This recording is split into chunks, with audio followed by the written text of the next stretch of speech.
So, hi guys. Part 3 na ng limits. So, since marami na ako na-discuss sa part 1 and 2, magsasolve na lang tayo this video in this video. So, dito sa part 3, magsasolve na lang ako ng indeterminate forms ng limits. Yung dalawang klase ng indeterminate. Kadalasan kasi sa mga calculus, ang tinuturo lang nila is yung 0/0. So, tuturo ko rin pati yung infinity over infinity. I'm not saying na hindi tinuturo yung infinity over infinity based lang siguro sa experience ko yun, parang hindi ko natutunan sa calculus yun, parang self-study ko lang yun. So, dito, sa limit na ito, pwede tayo mag-factoring, pero tinatamad ako, tsaka ginawa ko naman na yun sa previous video ko, so pwede nyo panoorin na lang yun, magsasolve na lang tayo dito. So, dito sa first example, sa 0/0 muna tayo, tapos i-discuss ko mamaya yung infinity over infinity. So, dito sa first example, 4x squared minus 9 over 2x squared minus 5x plus 3x. Ang gagamitin ko na lang is L'Hopital's rule, tas tsaka ko i-substitute si 3/2. Okay, so 4x squared, ang derivative niya, ibababa mo si 2. So 2 times 4 is 8. 8. Tapos derivative, I mean, since yung x babawasan mo ng isa, bali magiging x na lang siya. Okay, ganun ang process ng derivative sa mga hindi pa nakakaalam. Sa mga nakakaalam na disregard. And then yung negative 9, derivative nun is 0. So kahit hindi mo na isulat. Tapos sa baba, derivative ng 2x squared, 2 times 2 is 4. Tapos babawasan mo si x squared, bali magiging ng 1, so magiging x na lang siya. Tapos derivative ng negative 5x is negative 5. Tapos derivative ng 3 is 0. So ito na lang yung function mo. Tapos, isa-substitute mo na si 3/2. Okay? So, 8 times 3/2 over 4x minus 5. So, 4 times 3/2 minus 5. So, dito, 8 times 3 is 24, divided by 2 is 12. Tama, no? 12. Tapos dito sa baba, 4 times 3 is 12, divided by 2 is 6. 6 minus 5 is 1.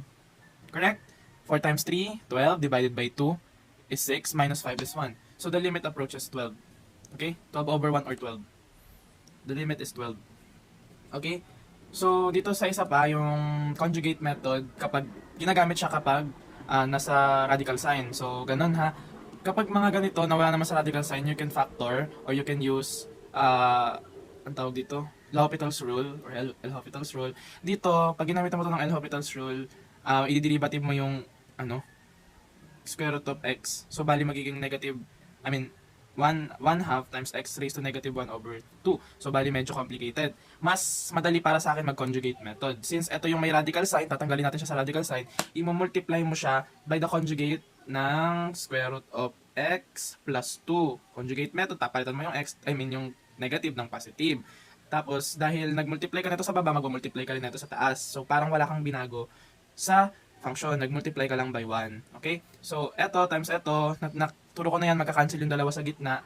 So, square root of x times square root of x is x. Sa baba to is x. Tapos, negative 2 times positive 2 is negative 4. Sa taas,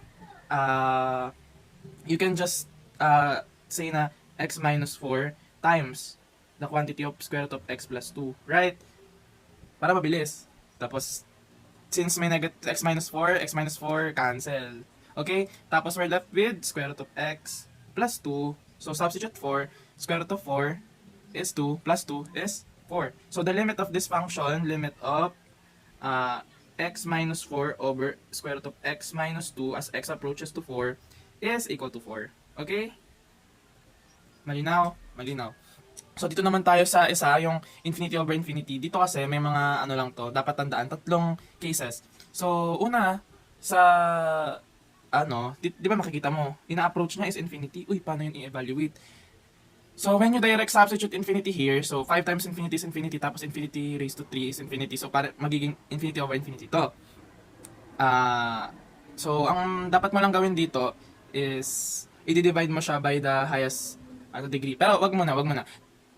Mabilisan, tignan mo yung degree ng numerator. Ang degree ng numerator is first degree first degree, tapos dito third degree. Mas mataas yung degree ng nasa baba kaysa sa nasa taas. So, bale, kasi yung infinity over infinity, kadalasan, ang hinahanap dito is yung horizontal asymptote. So, pag mas mataas yung degree ng nasa baba kaysa sa nasa taas, ang horizontal asymptote mo dito is 0.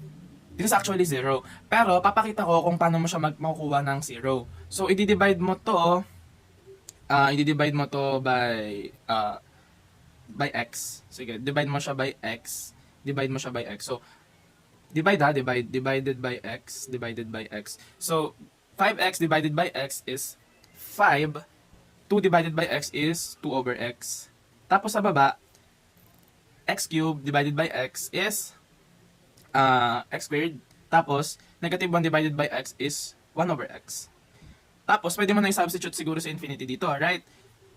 As a limit. So, limit ha, o hindi function value. So, 5 plus 2 over infinity.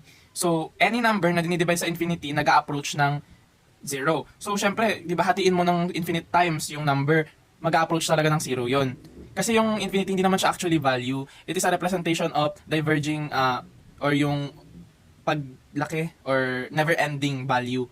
Parang ganun. So, correct me if I'm wrong dyan sa comment section. So, dito naman sa baba, infinity squared is infinity pa rin yun. The same lang yun. Tapos dito, minus 1 over infinity is 0. So, bali magiging 5 over infinity, which is equal to or approaching 0. Nagkamali pa. Yan.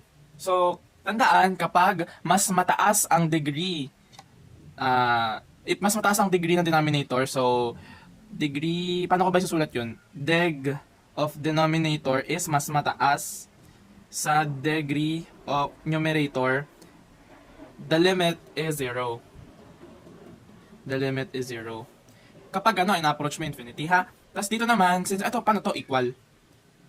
Tandaan to So dito, paano to equal? So dito, para pakita ko man yung mabilis, since equal yung degree niya, titignan mo yung pinakamataas na degree na term or leading coefficient. Leading term is 7x raised to 4, di ba? Ang leading coefficient mo is 7. Tapos leading term mo dito is 2x raised to 4. Ang leading coefficient mo is 2. So titignan mo lang yung leading coefficient, which is 7, tsaka yung 2. So 7 over 2, yun yung in-approach niya. 7 over 2. Yun ay kung equal yung degree ng nasa numerator and denominator. Okay? So meaning sa Cartesian graph, ang horizontal asymptote nito is at 7 over 2. Take note of that. Kapag tinanong kayo, lumabas sa exam nyo, what is the horizontal asymptote of this kind of function? Titignan nyo lang yung coefficient, 7 over 2. Okay? Dito, kapag ganito pinakita, mas mataas yung degree ng nasa baba kaysa nasa taas. Yon. So, dito, paano ko i-represent yan? Ay, dito pala pwede nyo din gawin yung ganun. I-divide nyo by x raised to 4 lahat. Okay? So, 7x raised to 4 minus 1 over 2x raised to 4 plus 9 divided by x raised to 4 divided by x raised to 4 divide. So, bali magiging 7 minus 1 over x raised to 4 over 2 plus 9x raised to 4. So, pag sinubstitute mo sa infinity, 1 over infinity is 0, 9 over infinity is 0. So, bali we're left with 7 over 2. The same, right? So, yun. So, representation natin na para mas matandaan ninyo. If equal yung degree of numerator sa degree of the denominator, then the limit is the leading coefficient, pangit ko magsulat, of n over leading coef of d. Okay? So, dito sa case na to, ang leading coefficient is 7, leading coefficient is 7 over 2. How about this one? Mas mataas yung degree ni numerator kaysa sa denominator. So, ganun din. Gusto nyo, divide nyo na lang siya by x raised to 3. X raised to 3. Okay? Or x raised to 2. Whatever you want. So, bali, x raised to 3 divided by x raised to 3 is 1 over x raised to 3 divided by, x raised to 2 divided by x raised to 3 is 1 over x. Tama? Plus 1 over x raised to 3. Wait, parang mali yung ginawa ko dito. Mali ata. Kasi dapat aangat yun eh. So, bali, mali.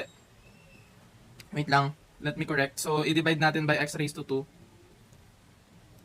X raised to 2 plus 1. Tapos, i-divide natin by x raised to 2. Tapos, x raised to 2. x raised to 3 divided by x raised to 2 is x over x raised to 2 divided by x raised to 2 is 1 tapos 1 over x raised to 2. So pag sinubstitute mo si infinity, bali magiging infinity over 1 plus 0. So infinity over 1 is infinity. So this actually kapag mas mataas yung degree ng numerator kaysa denominator. So gawin na natin ganito. Degree of numerator is greater than the degree of the denominator. Then it is approaching infinity. So ayun, to conclude, kapag mas mataas ang degree ni denominator, ang vertical asymptote niya, ang horizontal asymptote niya is at 0. So, horizontal asymptote, ibig sabihin yung x-axis niya yung asymptote doon. Asymptote is yung imaginary line na never maaabot ng graph or ng function. Tapos, dito naman, 7 over 2, yung horizontal asymptote. Dito, walang horizontal asymptote kasi at infinity, kasi wala namang infinity sa graph. Okay? So, ayun. Na-relate ko lang na kapag ulitin ko kapag greater than yung degree ng denominator, ang asymptote is 0. Horizontal asymptote. Kapag equal, ang asymptote is the leading coefficient divided by the leading coefficient. So, kapag mas mataas naman ang numerator, wala. Okay? Sana malinaw yun. Thank you guys for watching.